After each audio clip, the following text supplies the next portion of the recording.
would have him and Sheikh doing some late night radio, because your voice is quite nice, you know. I can imagine just people just sitting there listening to you and you talking to them about interesting things. One of the things I was so passionate about was to become a newscaster. You have the voice. Seriously, at the training college, sometimes I would listen to some of these beautiful people and say, one of these days, I think that, but I switched into teaching. Sheikh, you give me an idea. Yes. Independence Day is a holiday. Yeah. We flip our shows on holidays. Last time we had the comedians, we had the MPs. Oh, okay. We'd like you to read the 6 o'clock news. That's all right. On Independence Day for us. You do it well. And Doc, you're not spared. You do sports. I will have no issue. So we have you for for breakfast news and for sports. I think it will be great. Yes, you all have great voices, and he's a commendable one. Yeah, Is that so? For preachers. But a voice really good. I like that one. Not for any other. And news, just a news. Yes. I mean something positive. We'll do news. Yes, We'll do news. that's okay. But no late night love show. Oh no. I can imagine Sheikh on a late night love show. It will be interesting. This is Sheikh. How you doing? Gentlemen, good to have you here. How's the old man? Old man is doing very well. What project is he on these days? A lot on his hands. At 103. At 103. He made a very profound statement. We were at Kumasi last week. And he made a profound statement challenging us. He said he's at 103. He's doing certain projects. He's doing projects social within the family. He's building houses and giving to family members. But I said his educational projects, some of them he has deliberately left them for us, the younger ones, to come and complete. He said he doesn't want to make us lazy people. So he's charging us that he wants to see what we do during his lifetime. He doesn't want to go and leave us as lazy people. No. He's charging us to be responsible. That's good. For me, that was profound. Very profound. Yes, and still has a project in his mind. As a philanthropist, teaching people. Every day you come to see people line up in the house. You know, one of the amazing things that I see as a challenge to me is his ability to accommodate pressure, even at this age. Me, if you put pressure to me 1, 2, 3, I begin to shake. But he has time for all the people who line up every day to just give him the ear this way. Sometimes he comes close and he's trying to listen. Those he can deal with immediately, he does. Sometimes an old man will just put it in his pocket. People just want hope. So just from home, they don't have what to eat. They just want sometimes just 20 Ghana cedis. He puts his hand, gives, and then he says a prayer. Those he cannot solve now, he tells you, can you come on Monday? Some of them just come for prayer. He just want a touch, and he will touch them and say a prayer. I mean, those are the things that keep him. And I think for us, it's a challenge. And even after him, we still are brooding over this thing. It's not so much about the knowledge he has. It's not so much the pride of power, influence. Those are not the important things. That is why we have a challenge. And I say it here now. Those who think they want to come there, they must really study very well the secret of his influence, the reverence that enjoys across the religious divide. Now to say here again, the respect that the Imam enjoys from the Christian fraternity is huge and greater than what we are called him. That I saw without any equivocation. Yeah. Thank you so much. Definitely has Sheikh a lot of Adam. acceptance. Yes. I mean, I must say, for me, there's no gainsaying that I've known the Chief Imam personally as a young boy. And of course, we speak Ghana with him. And he's somebody who has been able to become a great unifier in this nation. And we say this thing passionately because, but for his leadership, a lot of things would have gone bad a few years ago. And there's been able to diffuse tension. I think that the leadership of the Christian fraternity and the leadership of the Muslim have done so much for Ghana, and we should not take it for granted. And don't forget that he's been there for a very long time. So the consistency and also the fact that God has kept him means God has an agenda for him. Awesome. Thank you for your thoughts. What's on your mind this morning, Reverend? This morning I read a headline that I think was one of the most brilliant things I've heard Ghana done, and we need to commend a gentleman. You know, if you read the front page of Ghanaian Times, yeah, it says the Ghana Gas saves $3 million every month for leaving the Chinese people manning our plants for local engineers to work for us. I think that this is how we can save our economy. In most cases, you notice expatriates working in places that they don't even have knowledge about.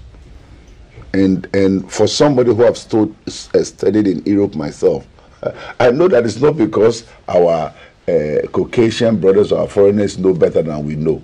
But sometimes we seem not to believe in made in Ghana goods. So I think that seriously this morning, kudos go to Dr. Ben Asante of Ghana Gas. If every leader and every MD and everybody in our institutions would think the way Ben Asante thinks now, I think that we'll get there. And we shouldn't forget that saving $3 million just for one institution, you can imagine how much we can save.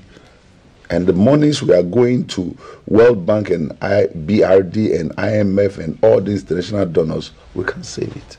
And so I think that we should encourage it. And what I also want to say is that this thing should not be just political. It should be seen across board. Because we need, there are a lot of Ghanaian engineers who have studied and know more and know better than some of the indigenous, expatriates we bring. We need to encourage our indigenes. The other thing I also want to say is that, remember, the fluctuation of our cities had to do with the fact that the exchange rate and the things that we import, we don't even have the money for. And so people determine our currency for us. I think we should commend Ben Asante. And if I get to see him personally, I'll give him a handshake to tell him that this is in the right direction. I'll be very happy if you can read that. Yeah, so the managing director of the Ghana Gas Company Limited, Dr. Ben Asante, has revealed that as part of the company's move to indigenize its operations, it has replaced Chinese expatriates running its Atuabon plant with local engineers, a move that saves the company some $3 million in operation costs every month. So he says, I quote, "We like to work with the Chinese, but we didn't want to stay with them for too long.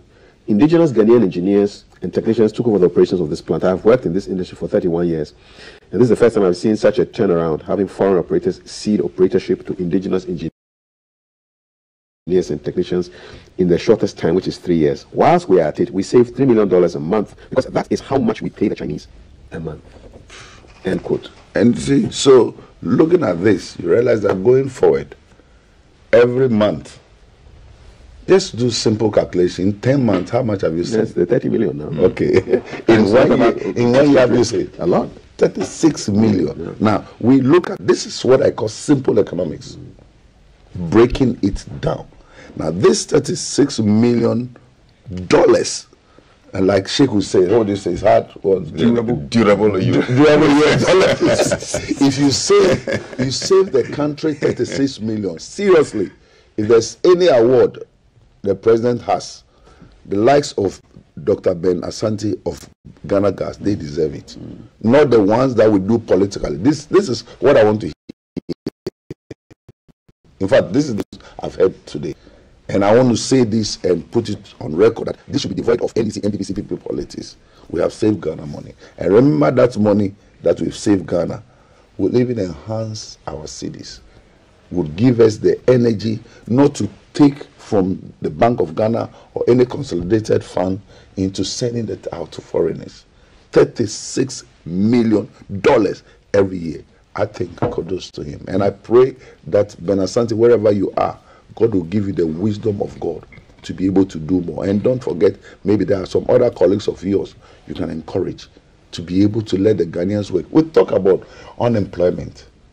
And truly speaking, Sheikh and Kafui, I know there are a lot of places that foreigners are handling today that Ghanaians can do better. We give projects to foreigners. And I've had a chance to sit down with some of them. They have no clue. They have no respect for us to begin with. They have no respect for our culture, our dignity, and whatever money they make doesn't stay here.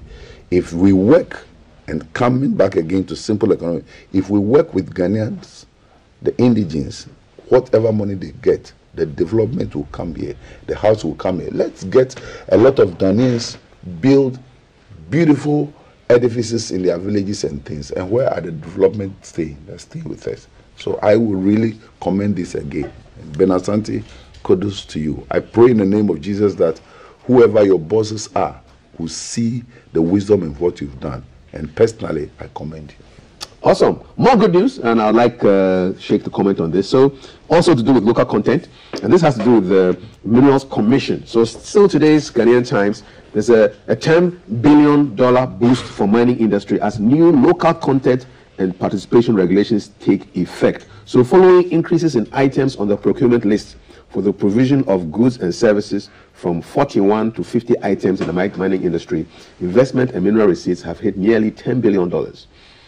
This is a result of coming into force of the Minerals and Mining Regulations 2020 LI 2431 on December 22, 2020. So now, the purpose of the regulations is to promote job creation using local expertise, Ghanaian expertise, goods and services in the mining industry, and their retention in the country. The law is also to achieve the minimum in-country spending on goods and services and to create mining and mineral-related industries that will sustain economic development. So they have a procurement list where things have to be bought from Ghanaian sources. And the latest edition now has 50 items that have to be sourced in Ghana. This is up from 41 in the earlier edition. And so this is going to, so effective this year, the placement of insurance and reinsurance services by all mining companies, which had a minimum of 20% reserve for Ghanaians, has now been increased to 60%. So 60%. Mining companies are also required to ensure that 60% of their financial services, including revenue from the sale of minerals, which runs into several billions of dollars annually, are to go to local banks.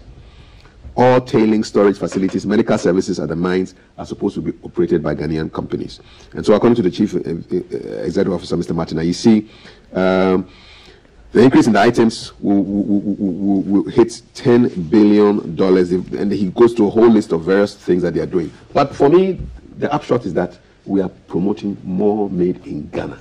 Yeah, I think that somebody will say, thank God for realization. Mm-hmm. Because it's too late in the day mm-hmm.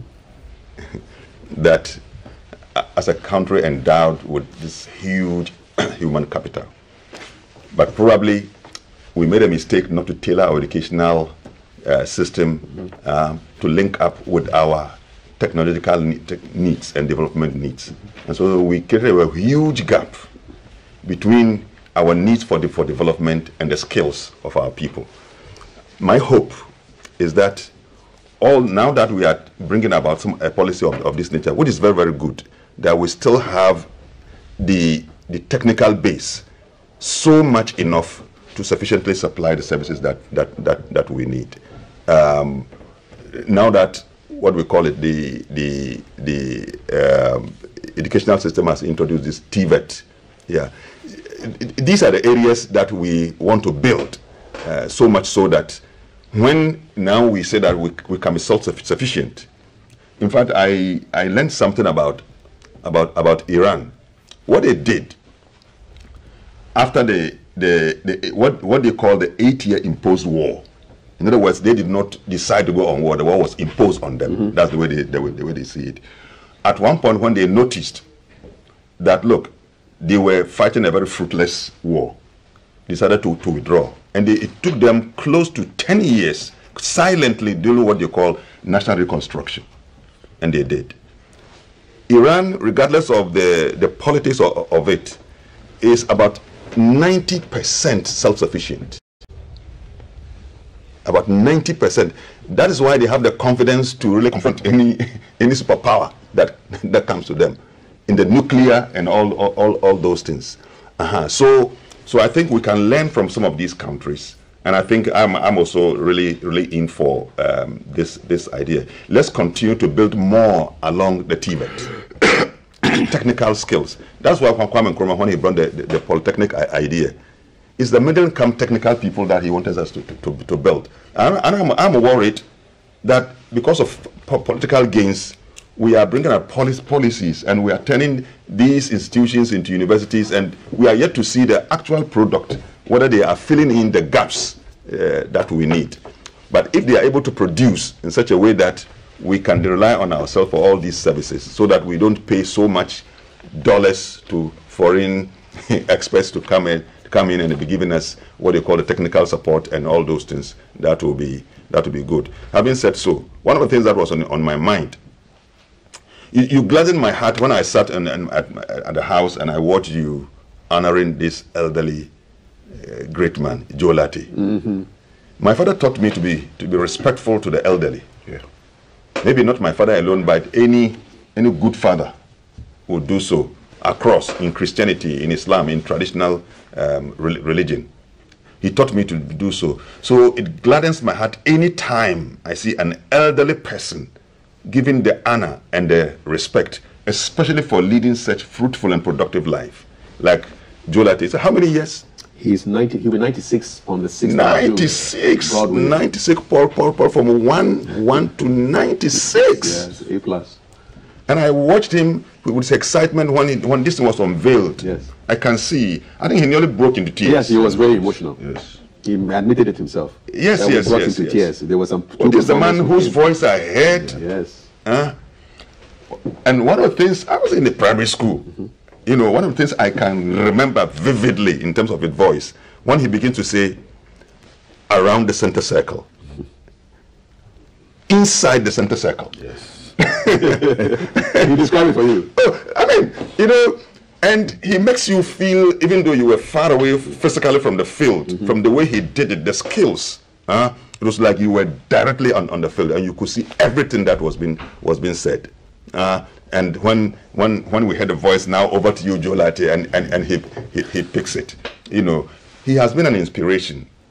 And I tell all young people, look, no young person for whatever reason will impress me if he insults the elderly. For whatever reason. I will never feel impressed. You can disagree with the elderly, yes. And for this world to improve and to go ahead, we need the wisdom of the elderly and the energy of the youth. Wisdom plus energy. Wisdom plus energy. You can have all the bright ideas, whatever. It took Joe Latty many years to put together his skills, his integrity, and then the respectability he brings to bear, and the experience that he has put together. It took him that long time. You cannot come within 1 year and say you want to accumulate. It's not about academic attainment. Mm-hmm. I make a strong, sharp difference between experience and academic attainment. Academic attainment can make you so proud to the point that you can insult the elderly. But our own elderly traditional wisdom says that what the elderly man sees, the young, even he stands at the peak of the mountain, will not be able to see. Awesome. So I add my admiration and respectability to Joe Latty. If he's listening to me this morning, I really enjoy it. And I call on young people who are growing to take the path where they can also show this greatness at the advanced age of their lives, that they will be celebrated. It's not about celebrity that we see people who, because indeed they come to appear themselves in the nude on the television, then we see them and we parade them as, these in my view are not people to be celebrated. These are those to be celebrated. And like Reverend said, you know, for those who have made significant contribution, transform the society. These are those. And I call on young people, please, please, please, don't get fascinated. Your times, the times in which you are so terrible in the way they are. And they offer you certain chances for choices that if you don't have the discretion and the sense by the Spirit of God to be able to make a discerning choice, you make wrong choices that leave you completely in a regretful situation in your future.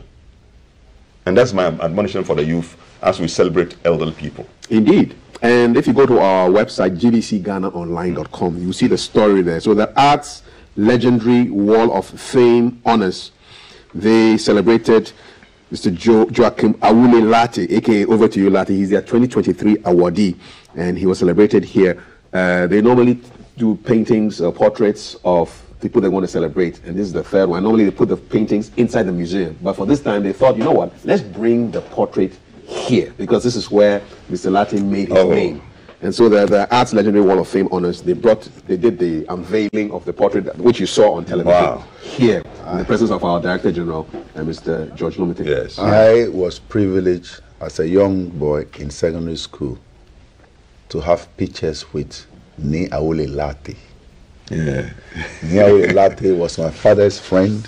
I know my mom will be watching this thing with emotions. And I'm talking about Joe Lartey. And You have pictures of him. he took us around these premises. Oh, really? You did a tour here? Yes, he took us around this. I told Roxy, we've been noticing this done. He took us around these premises. Wow. And Dada was holding my hands. And we, the boys, were very excited, especially because of even our enthusiasm for football. Sports, yeah. 'Cause you were sports, footballer. yes, we're footbller. Yes. And he took us around these premises. And he gave us the history about how Kwame Nkrumah instituted this and instituted that. But there was one thing about Joe Lartey I like. He was a person of relations. Very encouraging. He spoke to us about how we should get into education, even though we are interested in soccer. And I think some of those things, even though we're talking about something that happened somewhere in 1976, 77, that time, it still sounds almost like 50 years ago. Yeah, it still sounds like yesterday. He was in his prime and he was very active, and he speaks the guy, and he has that voice that shaker, very rich voice. But then he was also somebody who loved God. Yeah. He loved God, and I think the God factor is what we need in this nation. You see how he's lived long? Yeah. He's 96 years old. He can still speak, he can still talk. Of course, whether we like it or not, at 96 you can be your mobility as will be active as able, shake. Yeah. But the man can still communicate. His mind. Yes. He remembers all these things. Yes. Yeah. How he escaped from here to Nigeria dressed as a priest. Yes. He gave us I listen to all those things. And then he's somebody who give you a historical fact of things. Yeah. And I think I couldn't agree with you better, Sheikh. Yeah. We should celebrate early. You know, my father says something that if you cannot celebrate people who have gone ahead of you, you will never get what they have. You can never attain what they have attained. And that is why, and this might sound even transgressional, but for me, Sheikh, talking about Chief Imam, it's not even about religion or politics. His age alone is enough for me. Yeah. That he's connected something. Yeah. And we need to be careful. I have relatives who have lived that long. Some of them, they've lived too long. Yeah.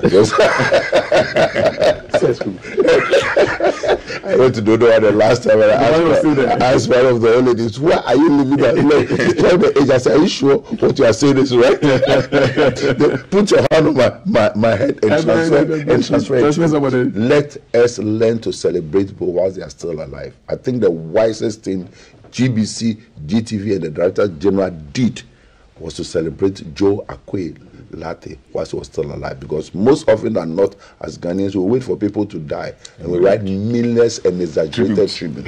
I was going to preach for a very good friend of mine and his father's funeral, and before I went there, he called me, he's an ambassador, he called me and said, my brother, there's an issue in the funeral. I didn't take it that serious.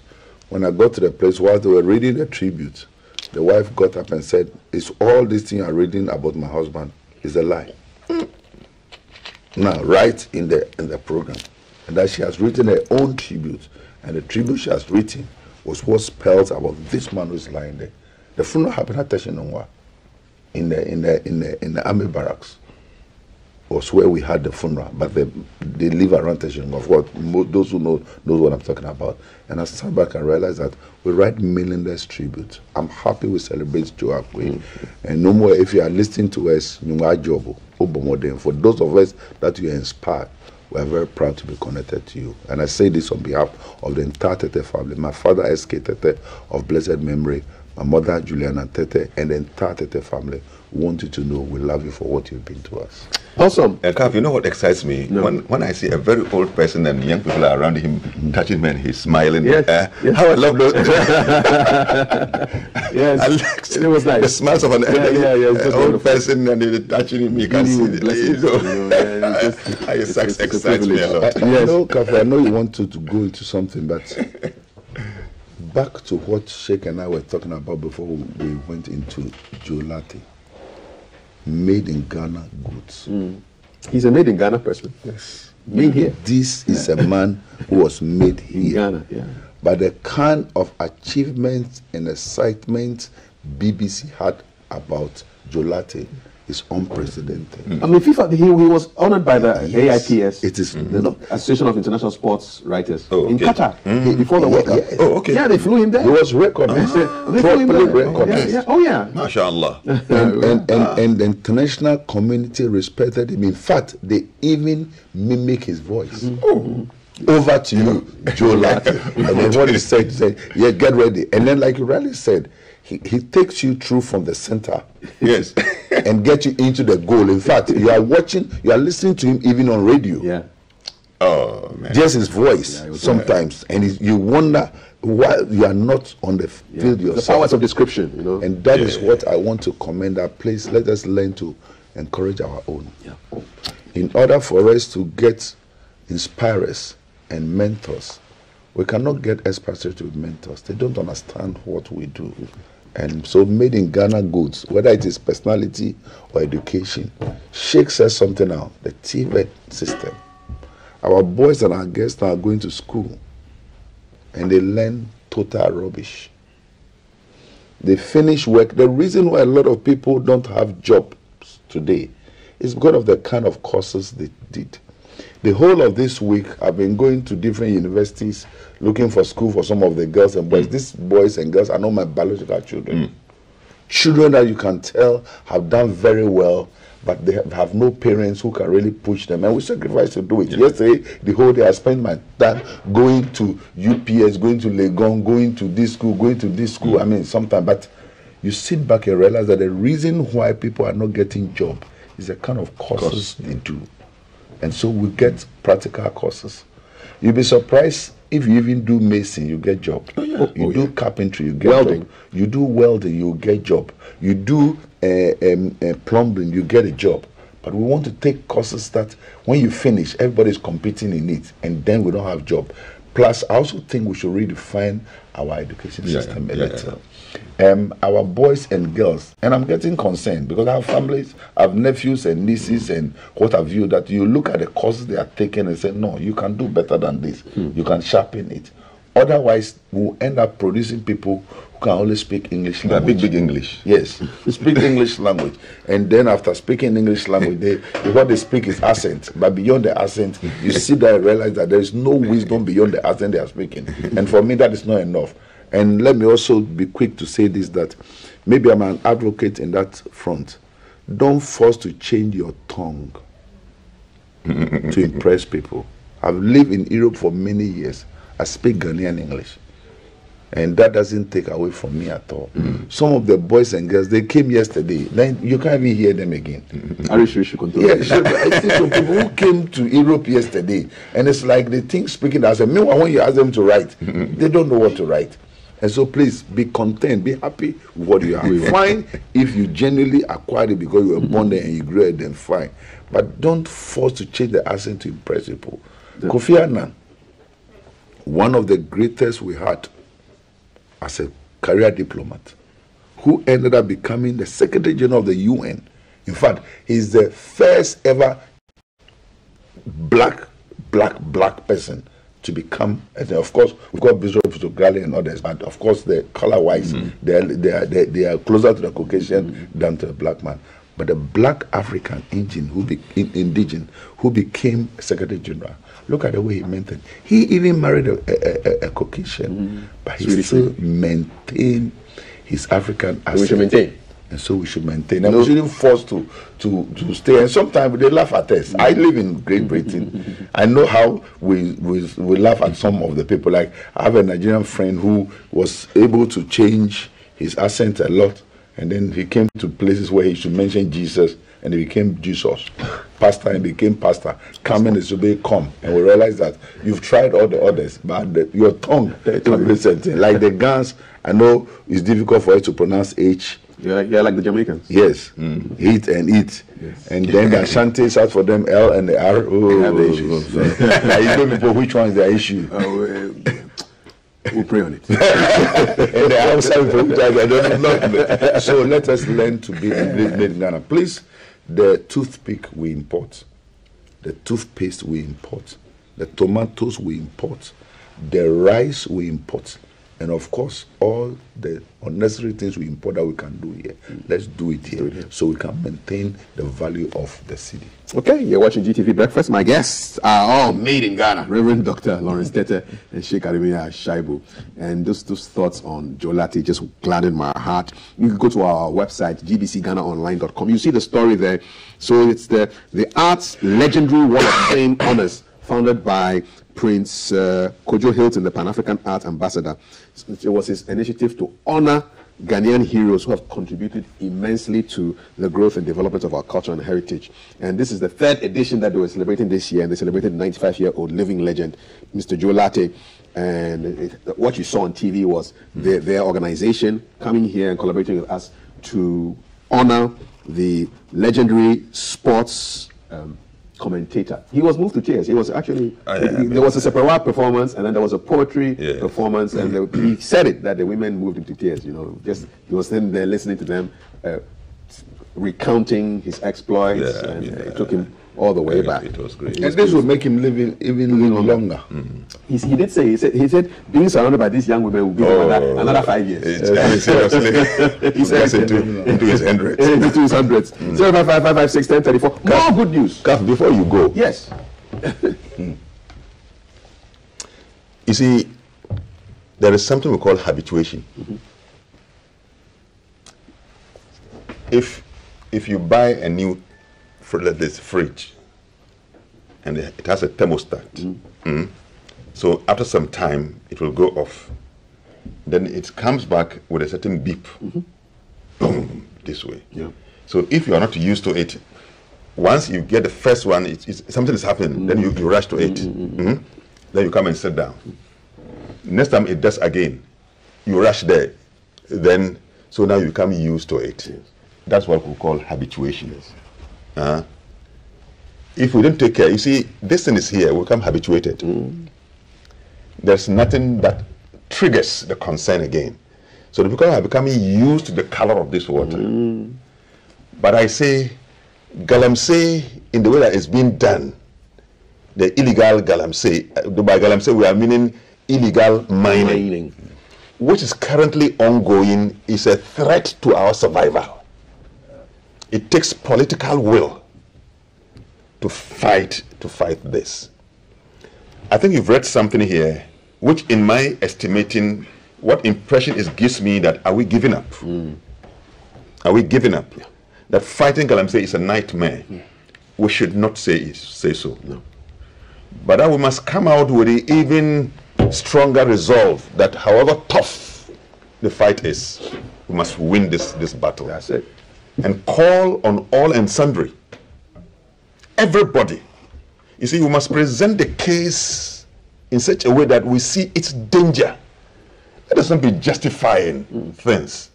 How come that when COVID came, all of us were made through the educational programs, the sensitization that we went through, for the first time, I must say as a Muslim,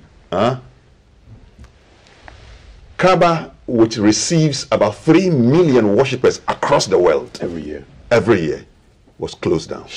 Was shut down for pilgrims. That is what happened.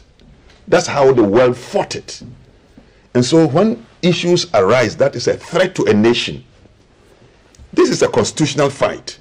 Because we fight to protect the integrity of our nation. So no one should come and try to justify what once we know it is wrong. Let's maintain the point that it is wrong. Let's look with all the vehemence at our disposal. we must feel, in my language, irresistibly compelled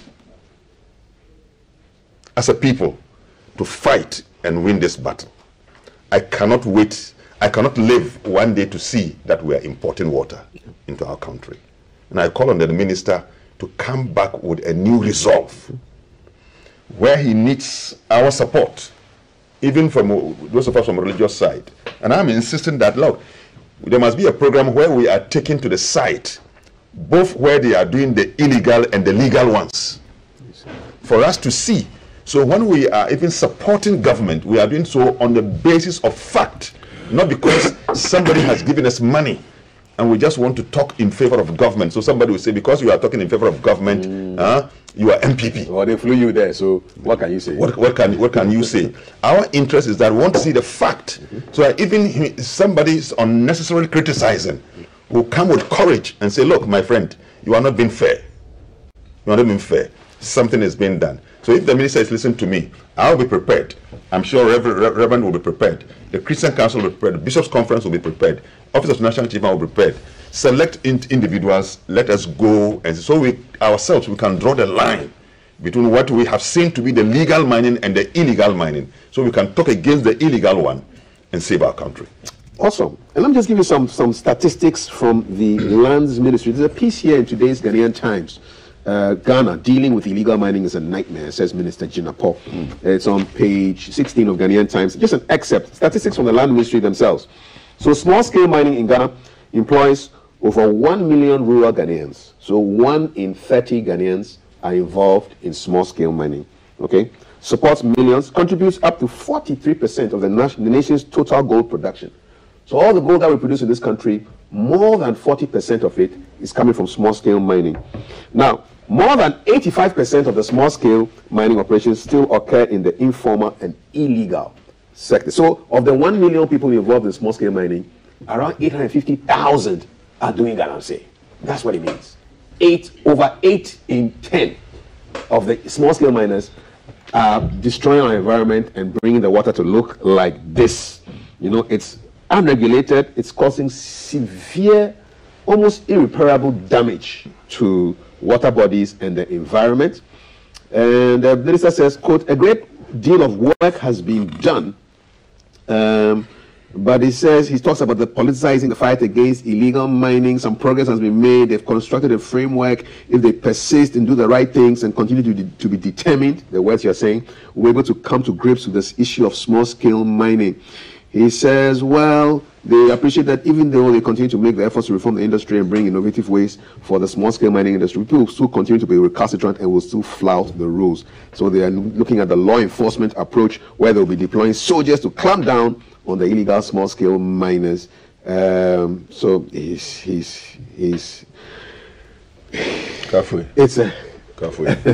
When we talk about galamsey, I think we are more hypocritical about it.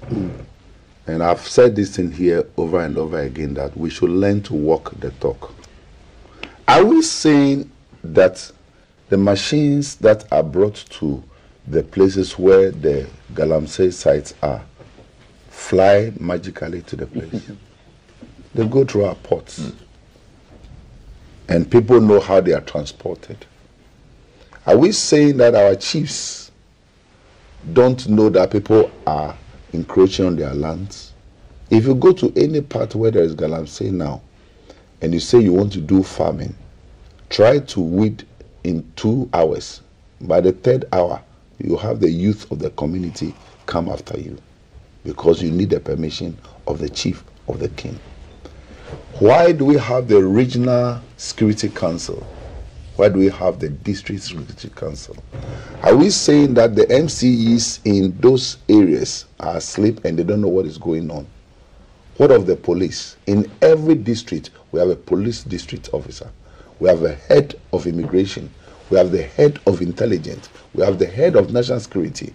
Trust me, in every community, we have the stretchers in place. Are we saying they are blind to what is happening? I think we should learn to walk the talk when it comes to fighting galamsey. And the fact that somebody is benefiting from it and enjoying the booty of it doesn't mean we should be blindfolded. When I hear things like this, I get very worried, because I want to hear something much more stronger and positive than this. Whether we like it or not, if Ghana and the people of Ghana mean business and we want to stop Galamsey, in 1 month, Galamsey will be over and done. And I insist that we must learn to walk the talk. You know, successive government, and a lot of people are playing politics about it because of the amount of greed and people who are benefiting from it. And sometimes people even make statements just to make sure they are politically right, to be on the right side. We need to be very mindful. Posterity will judge all of us. People's health are at stake. An entire nation's health is at stake. I have had a privilege to be on a lot of areas with Galamsey sites. I've seen the illegal mining site, and I've seen the official site, and sometimes it's heartbreaking. Do you know that one digging well can go as far as 3 miles? 3 miles. Now, just simple mathematics. I like to break things down. 3 miles from GBC or GTV, where we are now, to about Abosokai. Yeah, that's about 3 miles. It's 3 miles. Going down. Yes. Deep. And so you can imagine what it is. 2-point-something kilometers. And to think that these things happen and we don't know it. And I get very worried when sometimes they say somebody's been prosecuted or somebody has been arrested. And you know the boy were arrested. 4.8 kilometers, not even 2. Yes. 3 miles is 4.8. Yes, it's a lot. So they have messed the situation, and we can work on this thing very easily. Otherwise, what is happening is that all those people are going to be losing their land and losing their community, and they will end up in the urban areas. And do you know what that will mean? That will mean a lot of armed robbery. More pressure on our resources. That will mean thieves. That will mean people breaking into our cars and our homes because they will have no place to work here. So let us make sure, all of us collectively, and I have a message I coined many years ago, that we need a massive united front to fight Galamsey. Otherwise, I agree with Sheikh, we'll be so political about it and we'll be losing the essence of the fight. 055-556-1034. I'll be going to the screen pretty soon to read your messages. We'll be looking at some good news stories, saving $3 million per month by using Ghanaian staff, Ghana Gas, good job. The expansion of the... And good job to yes, Ben Asante. Yes, yes, definitely so. Boosting investment in local content, mining investments and receipts reached $10 billion, so good job there, Minerals Commission. More work to be done as far as Galamsey is concerned. Our water is not settling, and it's we can't get habituated to this kind of water, as Sheikh was saying. So that's not too great news. But before the news, the head with WhatsApp, some good news in terms of road fatalities, down by 20%, lowest in 20 years. It's a daily graphic. So although people have been killed, and it's so sad, just to imagine that we are celebrating a drop of 20% in deaths. And last year, 2,373 people died. 3,000. 2,373 people died. And that is a Precious 20% drop. Precious souls. 20%, that's a 20% drop. And then when I read about one country where they had one person die the whole year, and for them it was a tragedy, because the plan was 0 fatalities. They said even that one person who died, he didn't even crash into anybody. He basically crashed into some structure and died. You know, and they were sad. You know, and to think that we have, I mean, it's good news. Fatalities are down, but our roads are still deadly. Yeah, I mean, our roads are still deadly. See the way bodies are just littered on the ground like rubbish. These are souls, precious souls. There is something I call in my own description as aggressive driving. Apart from reckless driving. Sometimes you drive and you can see a certain driver is just aggressive, completely impatient. Look, when you drive and there's an obstruction and you are behind somebody and you find that he has stopped, something should tell you that there should be a reason why the car ahead of you has stopped. So you give him some 2 minutes to maneuver. or you see somebody is struggling to maneuver and make a turn, create a space for the person to be able to maneuver. But a driver who's aggressive will come so close and make it so difficult for the driver to maneuver and be able to turn in a very safety manner. So I think it goes down to how we train drivers. It goes down. Many of them, with great respect for our drivers, the mates have learned from their masters how to drive in such an aggressive way. He's just in a driver's mate. And so the way that his master trained him, that's how he also comes up. So I want to advise that driving is not just holding the driving wheel. I think we have to teach people something about ethics of driving. And then finally, they must also drive with a deep sense of respect for life. Responsibility. Yes. Once, I'm sure if every driver has this, he'll be careful when he approaches the traffic light. Anytime he's making an overtaking, he'll be careful. He'll be mindful of the oncoming vehicle and also measure the distance, and then he'll also measure the speed of his own car, and then the length and the size of the car he's coming to. You see, these are all calculations. If you are not sure you're able to go, don't go. Wait. Let the oncoming vehicle. I drive myself to Takwa, Look, sometimes I would drive behind an articulated truck. I see the rest will just be driving past. Once I'm not sure of the car, my front, never.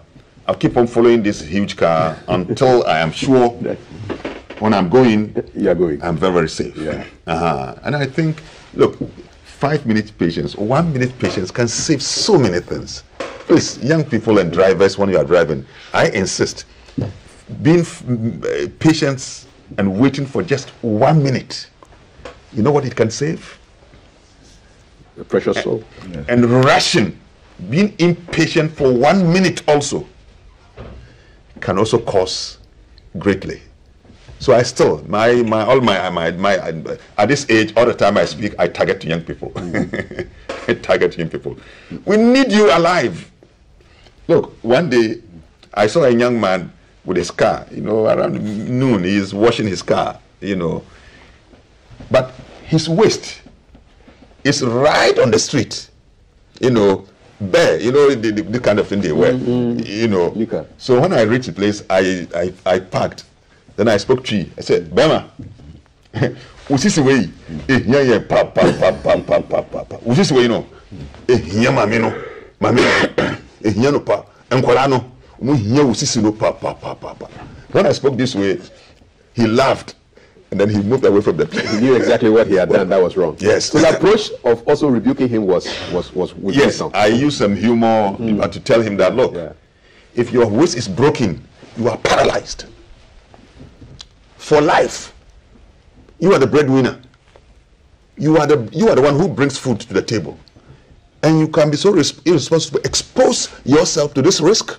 You don't think about your safety, and these are the things that I tell drivers that it's not so much about the law; it's about your own safety. And the way you put it was good. Men value their waists. Yes. No,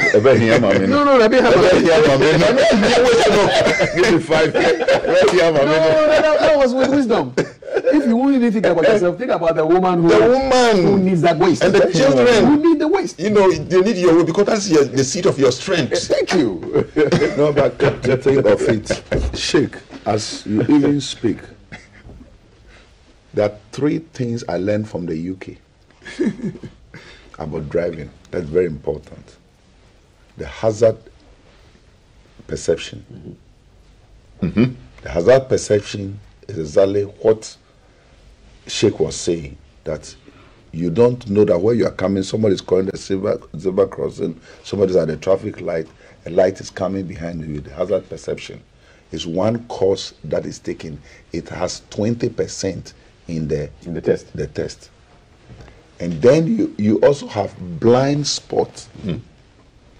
Blind spot is when a motor passes you, a bicycle passes you, or somebody all of a sudden passes. Yeah, and sometimes you're so shocked. Oh, yeah. Where did this guy come from? Yes. You know? Seriously, it happened to me yesterday. It's called the blind spot. The blind spot is also 20%. So safety issues alone. 40, Safety issues 50 plus alone. 20.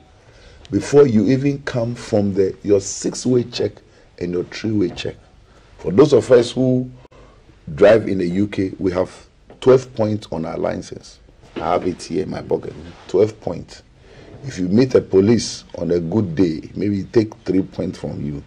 You meet another police, he take 3 points. You meet somebody, take 3 points. You are left with 3 points. When they finish the 3rd point and you finish the 12th, you have to go and study again. You have no license. Imagine with 3 points. I think we need to get to that place where the driving school is very important, because most people get very conversant with the steering, but they have no driving rules. And a nation without driving rules would be reckless in driving. For real. And so good job on bringing down our road fatalities, but according to the Road Safety Authority, a big part of lowering of the statistics was fewer motorcycle crashes. Yeah. So people who ride the motorbikes, the people who sit behind the motorbikes are a huge cause of our accidents. Young men are dying also in disproportionate numbers. So those are things that but congratulations, we've brought the numbers down, but 2,373 is still too much. We can do better. We can get to single figures. You know, we can do, some countries have done single figures. They have a zero fatality policy. Zero. Zero. We need that. We need that. Because one life, how do you calculate the value of a life? You cannot replace it. No, you can't.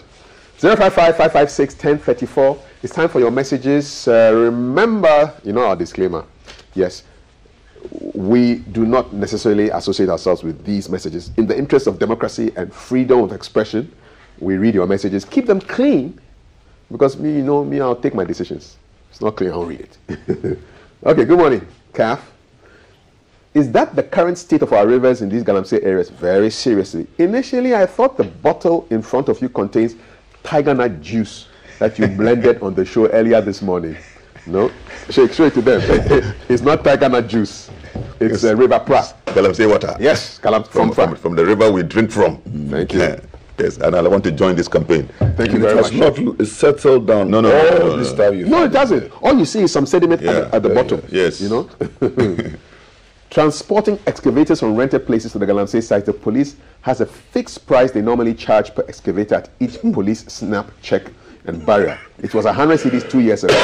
There's somebody who is, I can't verify this, but obviously you are speaking from some point of knowledge. I hope the police are taking this information. I'm happy natives in my beloved Apidra have now decided not to sell their lands to Galamseyers again. Some traditional leaders do not care about the welfare of their communities. They are only interested in amassing wealth for themselves, and they have closed their eyes to Galamsey activities by blaming government. I know some towns where the chiefs have been consistent in fighting Galamsey. Our chiefs can help end Galamsey. They should stop giving excuses. Thank you very much, Yen. I'll call you Yen.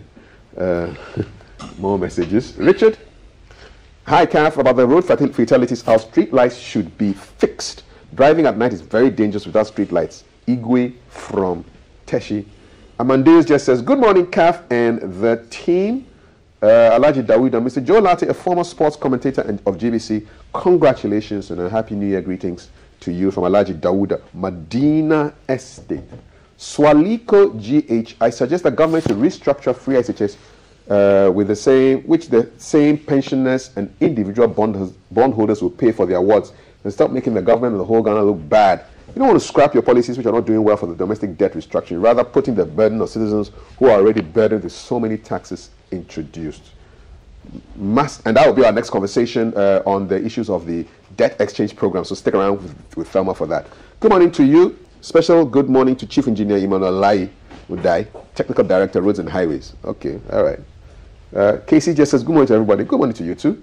Nana Kojo, government is bent on making everyone poor in the country so that they can control almost everything that has to do with wealth in the country. It is that it's time that we stand up for and fight them, or our children will not have a future.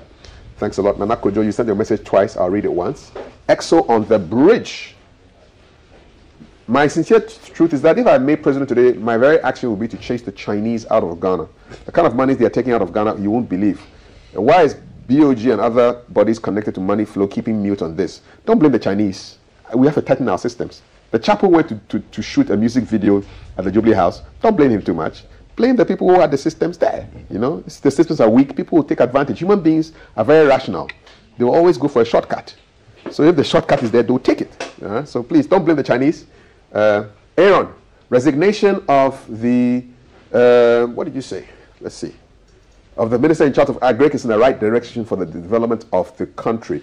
And by the way, Mr. Adan Nimo is also announcing his presidential bid on the 1st of February. So that will bring to 3 so far those who have come out to say that, hey, they want has Agric Minister also... Agric Minister resigned, yes, 2 days ago. 2 days ago, yes. Oh, okay. Yes. Musa Abattoir, debt exchange is one of the inclusive policies ever in the history of Ghana. We'll be talking about debt exchange pretty soon. Whose contact do you want? You like the smoothie? Send me her contact. Okay, her name is Lady Thelma. Look for her on Facebook. Our lady who does the food stuff on Thursdays. Look for the College of Culinary Arts and Hospitality Management. All right, and you will find her. Without pretense, be yourself. You matter, because if you walk in the footprints of others, you won't make any of your own. I like that. I like that. Ablade, I think inflation figures are not what government brings out. I must say again, in Ghana, it's a crime to speak the truth. Okay, so is it Yempen Okwari? By the way, he was here yesterday. Prophet Nigel Gaze was here yesterday, and the stories are all over gbcghanaonline.com. Hey, some GTV breakfast. So GTV breakfast do calf go shave his nice hair. We love your new look. No, it's coming back. It's coming back. Regards to Sheikh and Dr. Lawrence Tete. This is from Amandeus. Mickey Darling says, hi, Galamsey can never stop until the powers that need to fight it stop engaging in it. You and I are powerless to stop it. We're not powerless. We can add our voice to the conversation. We can, you know. Jinyami, Michael Ashalaja, Alhaji S. Kalu. I wish to state the reason we are facing challenge in winning the Galamsey fight is because politicians have succeeded in degrading traditional authority. Traditional leaders are the only people who, when empowered, can win the fight in just a few minutes. All the politicians, as far as Galamsey are concerned, are deeply involved in these destructive activities.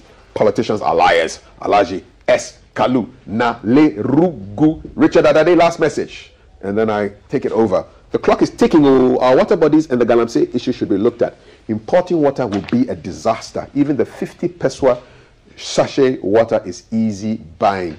That brings us to the end. What does Richie Ayiti says? Yes, Richard Adade. Okay. Say, read my message. Can you tell Reverend Lawrence Tete that a friend from Odogono SHS wants to have his number? Can you read my message? I want the phone number of Rev. Add please to it. Okay. All right. Gentlemen, we're done. Final comments.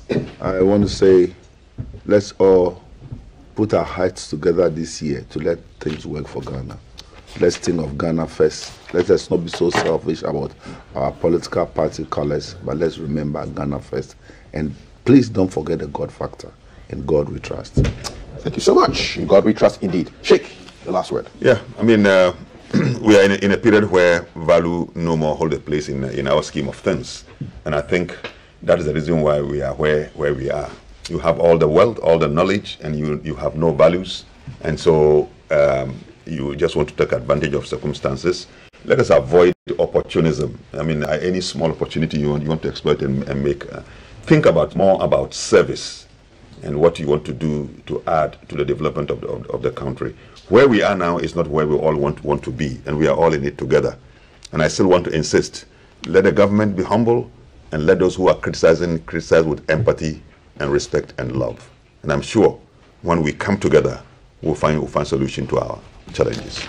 I thank you very much. Sheikh Aremia Shaibu is the spokesperson for the National Chief Imam, and Reverend Dr. Lawrence Tete is founder and president of the Worldwide Miracle Outreach. We'll miss you, but we hope to see you, God willing, when you come back. Yeah, only 1 week. Yes. Headmaster says only 1 week.